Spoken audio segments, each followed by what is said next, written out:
အားလုံးပဲမင်္ဂလာပါတရက်ကိုတမီနဲ့အတူတူတရုတ်စကားပြောလေ့လာကြရအောင်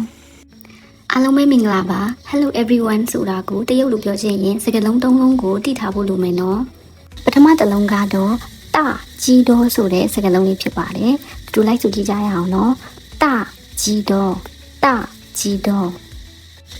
ဒုတိယတစ်လုံးကတော့ကြားဆိုတဲ့အိမ်ပဲဖြစ်ပါတယ်တူဆိုကြည့်အောင်နော်ကြားအိမ်ကြားရဲ့အဓိပ္ပာယ်လေးကတော့အိမ်ဆိုတဲ့အဓိပ္ပာယ်လေးဖြစ်ပါတယ် family မိသားစုဆိုတဲ့အဓိပ္ပာယ်လေးရပါတယ်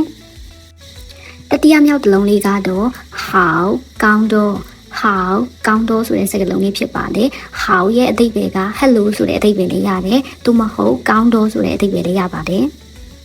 အရှိမပြောသွားတဲ့သုံးလုံးကိုတည်သွားပြီဆိုရင်တကြီးတော့နဲ့ကြားအိမ်ဆိုတဲ့စကားလုံးနှလုံးပေါင်းလိုက်ရင်တကြားဆိုရင် everyone လူတိုင်းဆိုတဲ့အဓိပ္ပာယ်ဖြစ်သွားပါတယ်